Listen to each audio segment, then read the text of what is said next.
สบายดีน้องเตี้ยขายยังนั่นขายหมักทั่วกับหลอกแค่ขายได้จังมัดแหละยังไม่ได้ขายจังมัดเลยสามมัดนี่เท่าไหร่ ชิมหา มัด10,000เนาะ ซ้ำมาชิมหา บ่3,010,000ได้เฮ็ดแบบนี้นี่ แม่นบ่ ร้อยเนี่ย ขายรถแจ็คดีบ่ แยกออกเชื่อ เห็นว่า เอ้ย ไม่ตื่น มาละ5,000แค่ว่าคือเฮาขายมาละ5,000ก็15,000เนาะวันนี้3,10อันนี้น่ะ บอลเนี่ย เอาบ่แม่นดิ ตัดไพ่ บ่แม่นดิ เป็นเด็กตัดไพ่ออก เพิ่นไผอยากตัดไผ บ่ฮู้เพิ่นเล่า ไปก็ใช่น้ำมันสาวหมู เลยเป็นเช้าโมงเช้าอันเช้าโมงบ่อยู่ปานนี้เขาสิตัดไพ่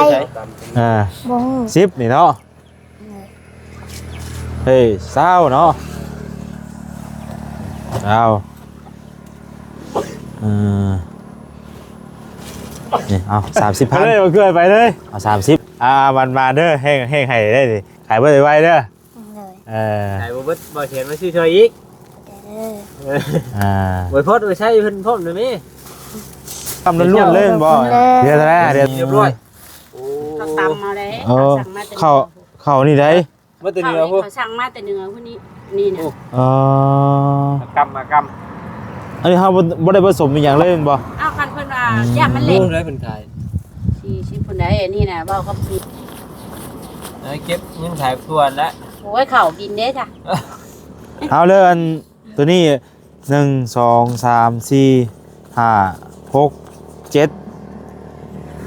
ตัวนี้เนี่ยค่าเข้าเด้อ เลย ค่าเข้า710,000กีบเด้อค่าเข้าตัวนี้นี่เอาให้อันค่าน้ำเติมน้ำมันเนาะเพราะว่าทางงานไอ้ตัวลงเตี้ยเพิ่นเป็นผู้ไปหามาให้เพราะว่าก็ไม่ใช่จ้ะ เพื่อนมู ฮะ เพื่อนมู อ้าวหมดนัดเลยเนาะป้าคือลงมูบ่นี่ มีคนอยู่บ่ บ่ ป้าคือกันนี่เนาะงามเนาะพี่น้องเอ้ยเนาะโอ้คัก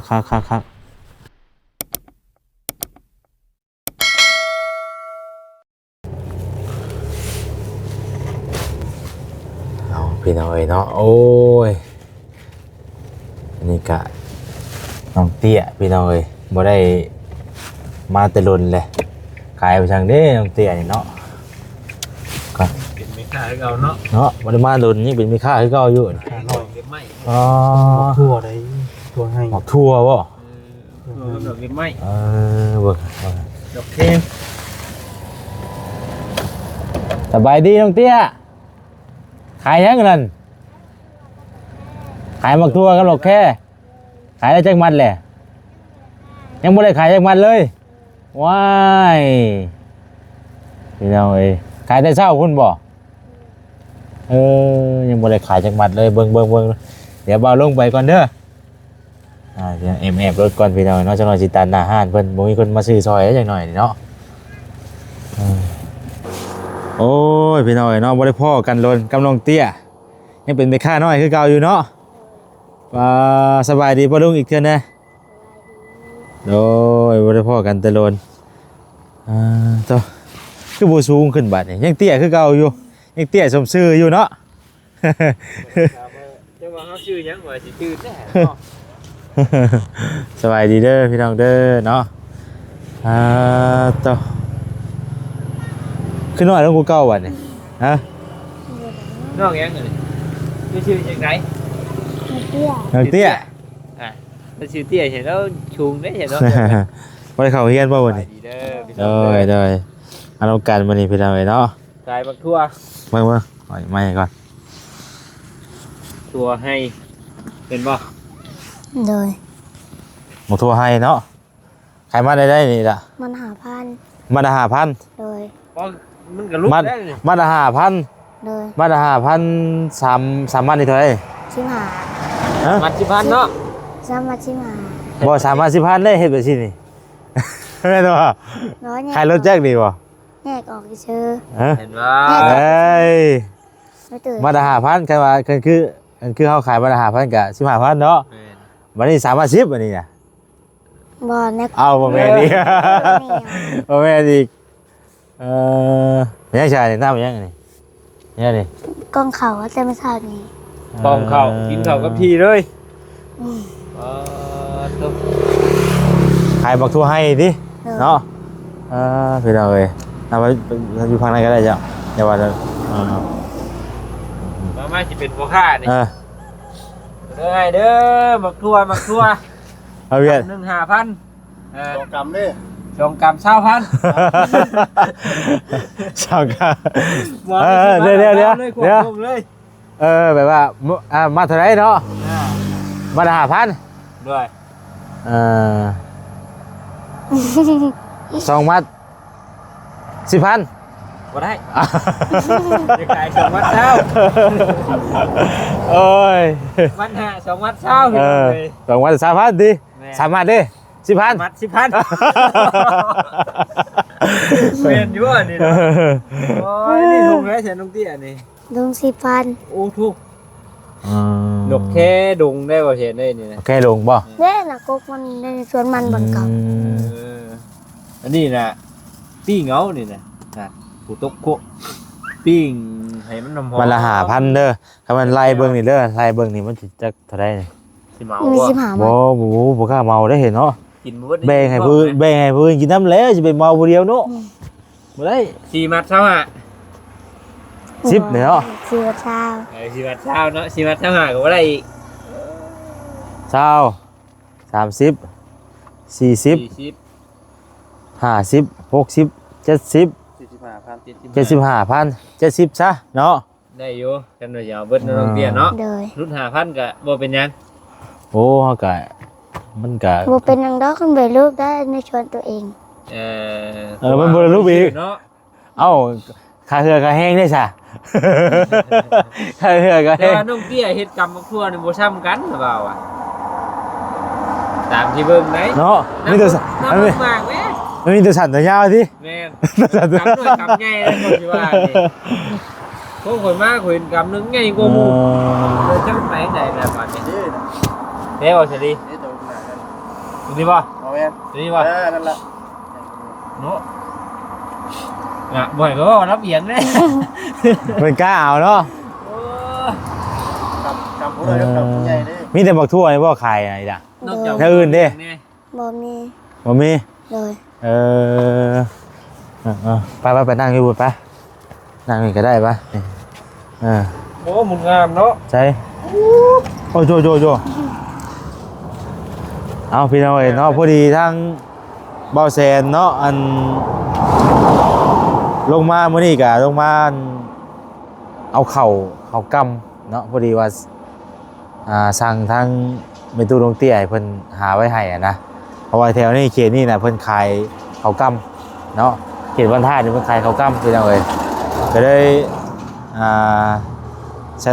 บอกทางเมตูลงเตี้ยเพิ่นไปเบิ่งให้เนาะก็ได้บ่เมื่อวานนี้ล่ะ ได้ แล้วจะได้สำบาบอกอยู่บ่ ได้ อ่า เมื่อวานนี้ได้10 โลมื้อนี้ บ่ 10 โล ฮะ เมื่อวานนี้ได้10 โล เอ้ย มื้อนี้ก็ได้10 โล ฮะ ดาวลูก เอาบ่ได้มาบ่เดียวบ่ บ่ พี่น้องเอ้ยเนาะเพราะว่าเอากำนี่พอดีทั้งแม่ตู้นู้นเพิ่นอยากได้เนาะก็เลยหาให้ทางแม่ตู้พี่น้องเอ้ยเนาะเพราะว่าเพิ่นอยากได้นะแล้วสิฝากไปทั้งนี้ว่าทางวันจันทร์สิฝากไปให้เนาะมีเครื่องจะมีเครื่องอย่างน้ำแน่แหละพี่น้องเอ้ยก็เลยว่าสิฝากกันพร้อมกันเนาะเพราะว่ามื้อนี้ก็สั่งไว้20 โลเท่าไหร่น้องเตี้ย บ่โมโหแล้วแม่ตู้เฮาบ่ได้ไปซื้อ บ่ แม่ตู้ไป แค่ไปยังอีกอ่ะ นะฮะนั่นนี่ เออ อันกล้วยมันจะออกอะ แค่ช่ออีกได้ เลย โอ้ย พี่น้องเราเป็นยังน้องเตี้ย เอ้ย บ่อยากได้เกี่ยวชอดบ่ บ่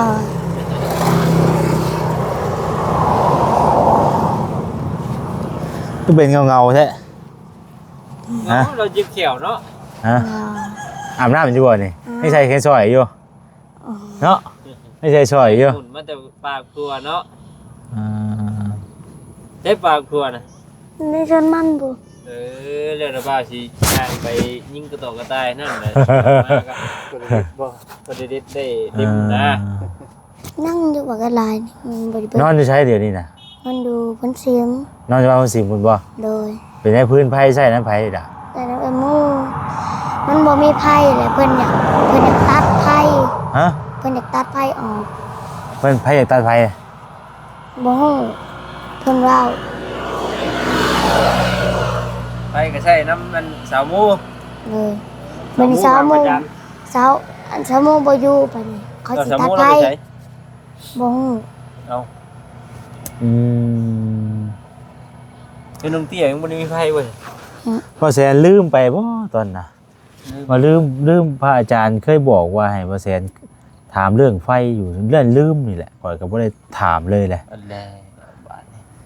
ต้องถามพระอาจารย์มันอีกเทื่อนึงเด้อบาดว่าได้บอกว่าเสียได้บ่ ข่อยลืมสลังว่าพระอาจารย์ว่าถามมันเด้อว่าซั่นแต่ข่อยก็ลืมไปเลยช่วงนั้นน่ะกำลังวุ่นๆแน่ นี่บาทน้องเตี้ยสิบ่ได้ไฟฟ้าโอ้ยบาทนี้บ่เสียลืมครับ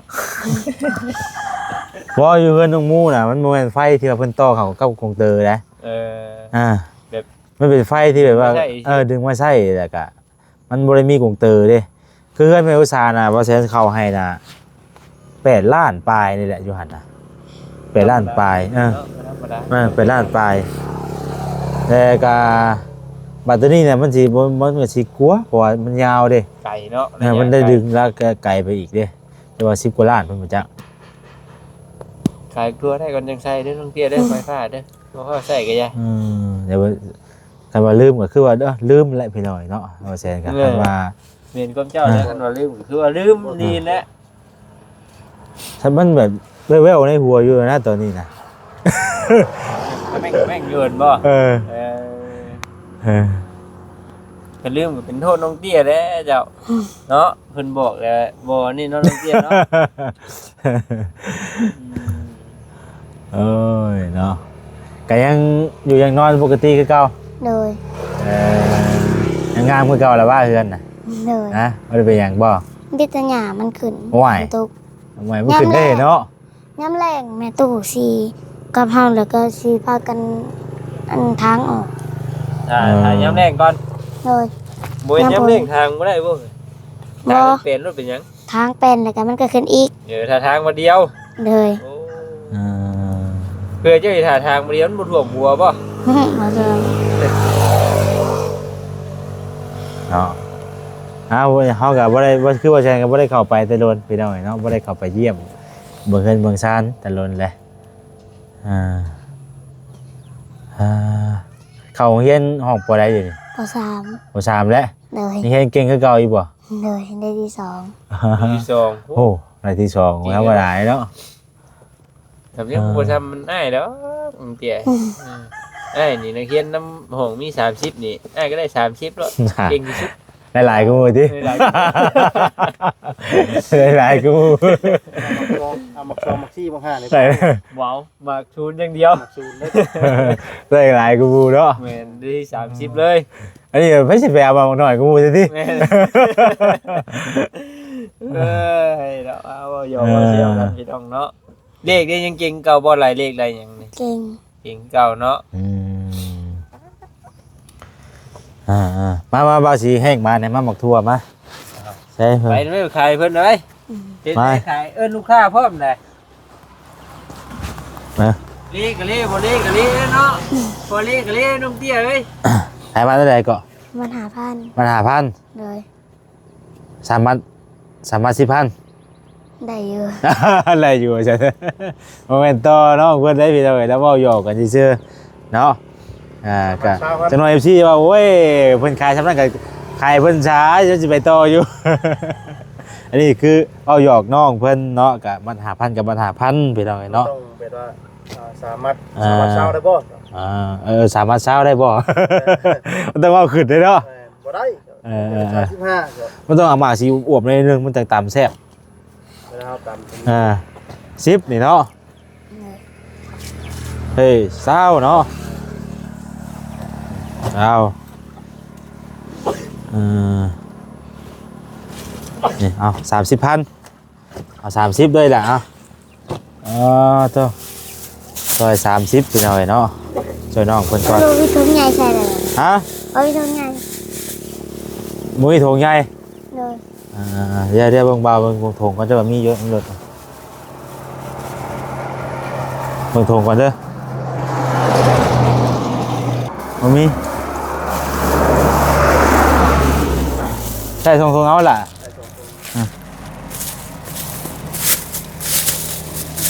สบายดิฮะเอาสิเอามือเลยแหละเอาเข่าอยู่ใช่เข่าน่ะอยู่เพื่อนผู้ แม่ก็มันไปเอาเจ๊เข่านี่ เออ เดี๋ยวต้องได้เขาพูด เข่าพูดอีกว่า ตอนเราไปกับน้องเตี้ยได้ ได้พอดีได้นึกว่าอยู่พี่วัดน่ะไม่ใส่ถุงไว้แล้วเดี๋ยวว่าจะเข่าให้พูดอ๋อโอเคอ๋อโอเคให้น้องเตี้ยเพิ่นใส่ถุง บอกเพิ่นพร้อมแล้วน้องเตี้ยเด้อเจ้าลืมจ่ายเงินเท่าไหร่เอ่ย ไปเลยช่วยไปเลยสิ เจ้าลืมจ่ายเงินเลย ไปเลยมาช่วยไปเลย แม่น มันมาเด้อแห้งไห้ได้ดิขายเพื่อไว้เด้อ เลย จ่ายบ่เบิดบ่เขียนมาซื้อช่วยอีก ไว้พอดไว้ใช้เพิ่นพร้อมได้มั้ยเดี๋ยวเจ้า ขอบคุณเด้อ เดือนเท่าไหร่ 50 ฮะ 50 ว่ามันมีเดืออยู่ป่ะ เหลือ ชาว ไว้ บ้าน ซื้อขนมว่าไปทอนกระยา ขอบคุณเด้อมาแชร์ โอ้ย ที่มาอุดหนุนหมักทั่วซอยน้องเตี้ยอยู่ดีไม่แห้งให้สุขภาพเข้มแข็งให้เงินหมันก้นเงินให้ร่ำให้รวยเดินทางปลอดภัยสาธุ โดยเอาขายไปไว้ไปมีแต่เจ้าเมืองน้ำเบาอีกคือเก่าหมดแล้วนึกว่าเขาอยู่ เจ้านี่ให้ยืมมาเผาให้จ้ะ ในตู้ได้บ่ยังเหลืออยู่9เนาะ9กองตอนนั้นเพื่อนพอได้เอากับจีได้เอาเมื่อแบ่งปันกันบอกทั่วให้บ่ช่างหลายๆ ฮะ หลาย ลายบ่ ๆเลย ได้เบิ่งอยู่อ่ะตัว อากรรม เขาก เดี๋ยวจะปะเห็นได้บ่เสียเห็นม่วงทักนี่กลัวกินมาเลย ำ บุ่มลงไปเลยดิ เราอีกแล้วเนาะ อันนี้เขากำล้วนๆเล่นบ่ เลย โอ้สีเรียบร้อยโอ้ เขาตำมาเลย สั่งมาแต่ เขานี่ได้ มาแต่ เนื้ เนื้อพวก เขาสั่งมาแต่เนื้อพวกนี้นี่นะ อากรรม อันนี้เขาบ่ได้ผสมเป็นอย่างเล่นบ่ อ้าวคันเพิ่นว่าย่ามันแหล่โพดเพิ่นก็ต้องเอาคันนี้เฮาผสม โอ้มันม้วนแบบนี้บ่ เนี่ย นี่พี่น้องเอ้ยเนาะ อากรรม ว่าคือตอนนี้น่ะใบเฮา1ได้แล้วมันก็สิดำกว่านี้เห็นบ่ เลย มันถึกอันน้ำเฮียแล้วมันก็สีกันเนาะ แล้วคือกันยังเพิ่น พอแล้วเอาไว้ขายซะ มากิน นี่ซื้อซอยน้องเพิ่นแล้ว มันหลายเด้ยังบ่ได้แม่นง่ายเดียว เอาขอบใจ สบายดี นี่พี่น้องเอ้ยเนาะว่าสิได้มาจี้บ่ใกล้ๆอยู่ นี่อยู่เนี่ยแต่มันดำพ่นแล้ว เดี๋ยวเพิ่นเนี่ยคันคือว่ามันลำอีกผสมอีกแต่เก่าเนาะ รู้ได้เป็นใคร 40พุ่นได้นี่น่ะเว้ากับคุยกับบ่แสนได้ว่านี่นั่น35 35โลละ35,000 ทั้งนั้น710,000 ฮะ ทั้งเบิดน่ะเอ้า710,000 710บ่ มันมีแบบว่าเมนที่ว่า10 โลโลดเนาะตัวนั้นมันไกล โอ้มีไก่อีกมีไก่ ใส่บ้านรู้นึง เป็นยังก็เป็นยัง ไกลได้เนาะเฮ็ดได้สาเพิ่น ไม่ไก่เนาะ คืนมันกระโพดเพิ่นน่ะกระเจ้าเอาเลยเพิ่นน่ะ ห่วยให้ข่อยเด้อข่อยก็บ่คิดเงินให้ได้ว่าสิ บ่แล้วให้เจ้าซื้อไปเลยเพิ่นน่ะ โอ้ย เพิ่นได้เพิ่นน่ะ ข่อยมีเงินนี่ บ่อันนี้เขานี่มันหายากบ่หรือว่าได้ ข้าวนี่มันก็ยากอยู่แล้วมันก็แพงบางบ่อนน่ะมีแต่45คือบ่แซนคุยกับเพิ่นเมื่อวานนี่เด้อ บ่ได้ง่ายนะ นี่น่ะ45เบิดเลยแล้วล่ะไปเอาอยู่รัก8ให้ ยากเด้เขากำมีคนจะใช้อยู่นี่นะ แม่นอยู่ส่วนหลายอ่ะ มีแต่เขาเจ้าเขา เอายังก็มันนี่เนาะ มีแต่ว่าบ่แซนมัดอันนั้นเลย แล้ว มันสิบ่มันสิอยู่บ่ อยู่ อยู่บ่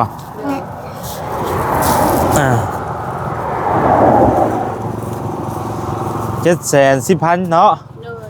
พอดี20โลพี่น้อย โลละ35,000แต่ว่ามันเลยไปอีกเนาะ เลย อ๋อพี่น้องเอ้ยไปเดี๋ยวสิจ่ายเงินทางเม็ดตู้นกเตี้ยก่อน1 ขายมังคุดเก็บของ 2 3 4 5 6 7 8 โอ้มแล้วเห็นได้จ้ะนอนก็คือว่าเนี่ยโอ้ยบาแซนกู เป็น มา ไง คนน่ะนอนงมมืดคนน่ะ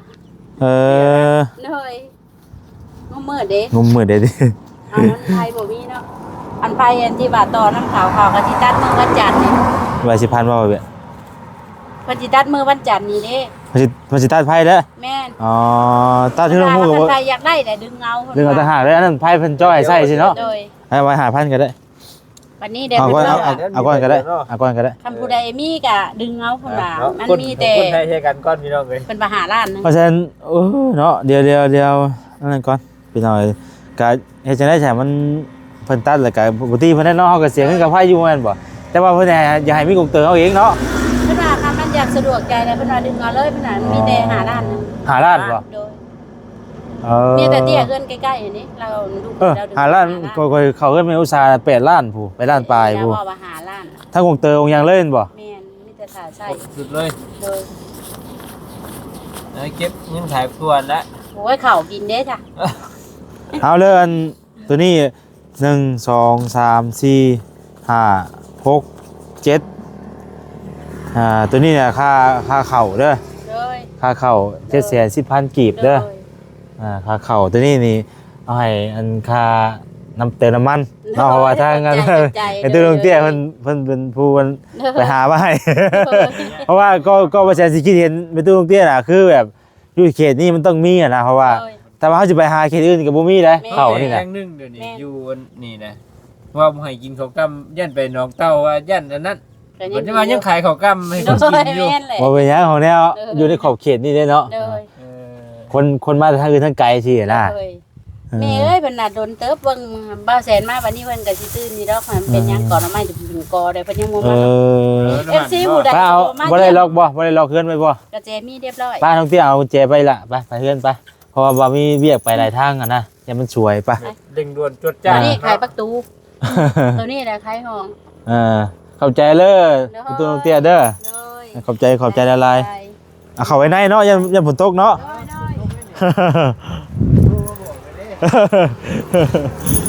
ขอบใจ เฮ้ยน่ะ กดด้วยกดก็ได้ข่อยมือข่อยผู้เต็มไปเลยน่ะ กาดได้นี่เชิญท่านประธานเห็นท่านประธานอยู่เองบ่คือ หักได้พี่ออกทั่วก็ใช่ได้แพงใครอีกเด้อ เพราะอันแบบชื่อบริการนี่อันกินก้อนลูกหัวหน้า อยากเข้ามา ไป ไป ว่า ว่า น่ะ น่ะ ถือ เออ ปลาลงเตี้ย ไปทางเตี้ยขึ้นข้างหน้าเพิ่นก็ได้ยาวนะว่าจะดีขึ้นพี่ก็ได้ ได้ได้ก็ได้เอา ไปพี่น้องเอ้ยป้าน้องเตี้ยบ่ได้ขึ้นรถตะรนจะว่าเมาจักฮะเมาบ่ ระวังเดือนเบาเสียนบีบจังเลยเขียวลุกเด้อแกงกล้วยย่ำ เกี่ยวไว้น้องเตี้ยเนาะ โอ้ยเนาะน้องเตี้ยมาบ่ได้มาแต่โดนกินฮอดอยู่บ่ จะห้อย กินฮอดอยู่เฮ็ดคือบ่ดึงกันแท้มาบัดนี้เนาะเป็นแปลกๆว่ะเล่นตกเล่นกอด นี่ ได้แด้ดึกใหญ่แด้บาดนี่ สาวเลยเนาะ โอ้น้องเตี้ยนี่เนาะน้องเตี้ยคือว่าแล้วมันโดนเติบอะไรพี่น้องเนาะเอาบ่ได้มา เดือนลายนี่แหละ เกิดมาจะกี่สิบปี ฮะ 11 ปีแล้ว 7 ปีเลย เลย ตั้งแต่มาเฮือนน้องเตี้ยตั้งแต่เฮือนพุ่นจักแม่น มาเวียดนะบ่ แม่นตั้งแต่เฮือนไรเตี้ยนี่ อ๋อเข่านะเพิ่นจะเมื่อไว้เฮือนเพิ่นพุ่นเนาะก็งามอยู่เข่าอะเนาะมันก็โอเคอยู่ไปเฮามานี่โหดำเหมือนกันเลยล่ะเอากำน่ะคือเพิ่นสีไว้เรียบร้อยเลยเนาะเพราะกับคันว่าน้อยเพิ่นก็บ่สีอีกได้บ่เวียดเด้เข่านี่น่ะ แหมมันเฮือนเนาะ เพิ่นบ่ได้สีได้เพิ่นตำเอาอีกไปพ่อกันอยู่เฮือนน้องเตี้ยเพิ่นแหละพี่น้องเอ้ยเนาะเขาจะไปเอาเข่าอีกตัวนี้อาจจะ10โลตัวนี้เนาะ10โลตัวนั้นน่ะ11โลไปพี่น้องเอ้ย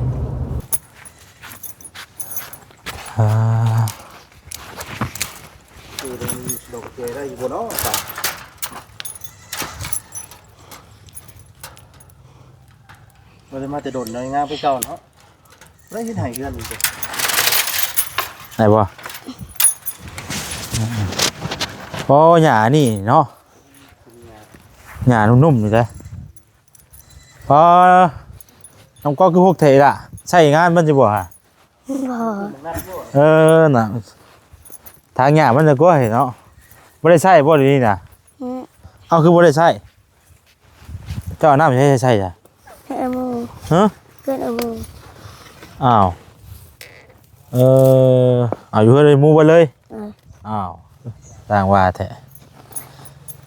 เพิ่นว่าเฮือนนั่นสามมูน้ำไหลเนาะหมดนัดเลยเนาะป้าเฮือนของมูบ่นี่ มีคนอยู่อยู่ บ่ ป้าคือเป็นจังนี่เนาะโอ้ย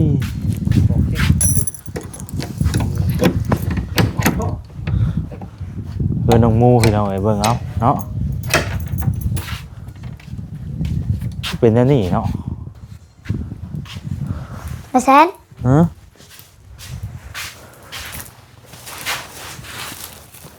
ป้าพี่น้องแต่เฮือนของเตี้ยได้งามคือเก่าเฮือนของเตี้ยนี่คือซ้ำนี่ก็โอเคอยู่คะแนนว่าอย่าให้มันหกกว่านี้เนาะ มาสิเลย บางนัดเต็มอยู่น่ะกอต้นไม้กับต้นใหญ่เนาะ กินนอเบิดเลยนะ ใหญ่ไว้อยู่เด้อฉันน้องเตี้ยในห้องเก็บของเนาะใส่ของครัวอยู่พี่เบิ่นเลยพี่น้องเอ้ยบ่ฮอดดอกละเฮืองแล้วนะพุ่น กล้วยปลูกอ้อยเนาะปลูกคายว่าหรอกเรื่อง บ่ โอเคอยู่กับสมมาคนอยู่เนาะสมมาคนอยู่นั่นแหละพี่น้องเอ้ยถ้าเฮือนก็คือว่าคือเก่าว่าน้องเตี้ยคือเก่าว่าเฮือนน่ะ คือเก่า อยู่คือกันได้น่ะงามน่ะพี่น้องเอ้ยเนาะโอ้คักครับ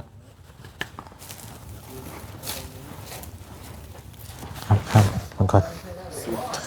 สอบละ10 โล สอบละ ปลายเนาะ ชีวิต 11 โลบ่ตัน เลย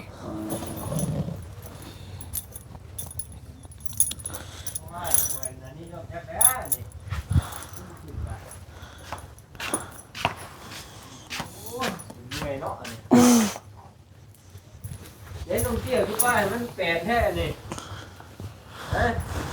มาได้แล้วไปแล้วตัวนี้11 โลตัวนี้เนาะหนักกว่าอยู่ โลนึงตื่มโลนึงกูเด้อ มารักก็ได้เนาะ โลนึงอีกโลนึงก็ว่าแชร์ได้สิหนึ่งกินเพราะว่ามันเลยดิมันเลยเพิ่นบอกเลยดิเอาหยอกชื่อพี่น้องเนาะไปซะเนาะเอาเข้าไปไว้หลังรถก่อน